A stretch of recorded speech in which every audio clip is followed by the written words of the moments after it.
Hoje, a gente vai mergulhar numa interpretação teológica bem específica.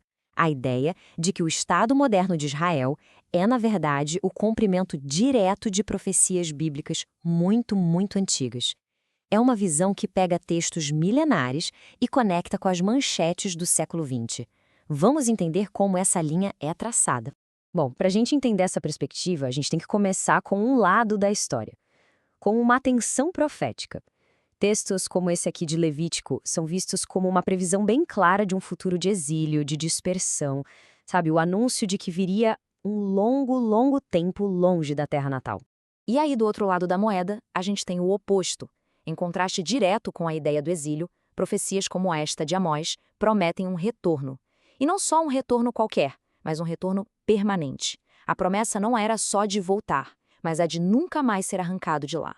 Então, é esse o cenário. De um lado, uma profecia de dispersão total. Do outro, uma de restauração garantida. Aí fica a pergunta, né? Como é que um povo poderia ter os dois destinos profetizados ao mesmo tempo? É exatamente essa questão que essa interpretação tenta responder usando os eventos da história moderna. No finalzinho do século XIX, entra em cena uma figura-chave, Theodor Herzl. E nessa visão, ele não é só o fundador do sionismo político. Ele é visto como a pessoa que, sabendo ou não, deu o pontapé inicial nos eventos práticos que levariam ao cumprimento daquela profecia do retorno. Agora, a gente chega na metáfora central que é usada para decodificar toda a história moderna de Israel. É a famosa profecia do Vale dos Ossos Secos, lá do livro de Ezequiel. E ela é interpretada não só como uma visão, mas como um verdadeiro roteiro para o renascimento da nação. O pulo do gato aqui é entender o que cada símbolo significa, sabe? A profecia descreve ossos secos espalhados por um vale. Nessa leitura, os ossos são o povo judeu disperso pelo mundo. E o vale é o próprio mundo. A visão de todos aqueles ossos se juntando e voltando à vida é vista como um mapa do que estava para acontecer. E essa interpretação não é só uma ideia geral, não. É bem sequencial, detalhando um processo. Primeiro, um ruído, que seria um movimento sionista fazendo barulho pelo mundo.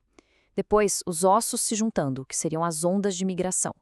Em seguida, vem a carne e os nervos, ou seja, a criação de estruturas políticas e econômicas. Logo depois, a pele, que seria um exército para proteger a nação. E por último, um passo que ainda seria futuro, a entrada do espírito, um renascimento espiritual. Então, vamos focar agora no primeiro passo histórico dessa sequência, o ajuntamento físico do povo. A fase em que os ossos, que estavam espalhados por todo canto, começam a se reunir de volta na terra ancestral. E os números, olha, eles são apresentados como a prova concreta disso. Pensa só nesse salto. A população judaica na região foi de 25 mil pessoas em 1917 para 800 mil em 1948, chegando a quase 6 milhões no fim do século. Para essa interpretação, este é o som literal dos ossos se juntando, vindo dos quatro cantos da terra. Certo. Depois do ajuntamento do povo, que seriam os ossos, e da criação de uma estrutura, a carne, a próxima fase da profecia é a pele, algo que serve como proteção. E isso é interpretado como a formação das forças de defesa de Israel e as vitórias que eles tiveram em várias guerras. Para a gente ter uma noção do que é chamado de vitórias milagrosas, é importante entender o tamanho da ameaça que existia.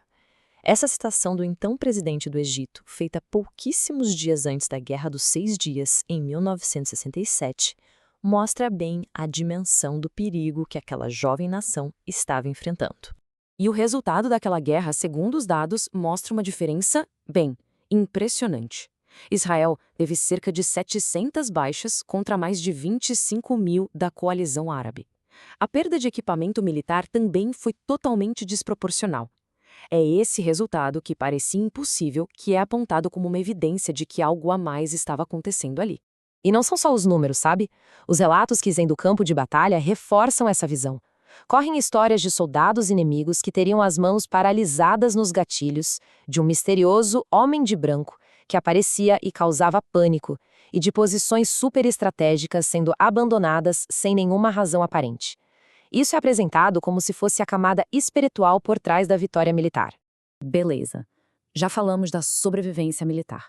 Mas tem outra parte dessa interpretação que é importantíssima: O foco agora sai da guerra e vai para a transformação da própria terra. E essa profecia de Ezequiel é o ponto central aqui. Ela falava que a terra, que antes era descrita como desolada, um dia se tornaria fértil de novo, a ponto de ser comparada com o Jardim do Éden. A interpretação, então, faz uma ponte direta entre essa promessa antiga e as conquistas de hoje. E essa transformação é mostrada com exemplos bem concretos. O plantio de milhões e milhões de árvores, a invenção da irrigação por gotejamento, a capacidade de exportar frutas e flores que foram cultivadas em pleno deserto. Tudo isso é visto não só como um avanço da tecnologia, mas como o cumprimento literal da promessa de que o deserto ia florescer. Ok, então, juntando todas essas peças, qual é a conclusão dessa linha de interpretação? O argumento final é que esses eventos não são só história. Eles são, na verdade, indicadores de algo muito maior, colocando Israel como uma espécie de relógio para eventos futuros. Pois é, aqui tem um ponto que é fundamental para entender o raciocínio, a distinção clara que é feita entre dois tipos de renascimento. O primeiro, o renascimento político, físico, que seria a junção dos ossos, da carne e da pele, é visto como algo que já aconteceu. Já o segundo, o renascimento espiritual, a entrada do espírito nos ossos, é interpretado como um evento que ainda está por vir, é o passo final da profecia. E com isso, a gente chega ao argumento final. A conclusão é que o renascimento e a sobrevivência de Israel não são um fim em si. Nessa visão, eles funcionam como um grande sinal, um marcador no tempo, indicando que o mundo está caminhando para um clímax de eventos previstos na Bíblia. E a gente fica com essa pergunta para refletir. Se a história de toda uma nação pode ser lida como uma profecia se cumprindo, o que isso realmente significa para o futuro?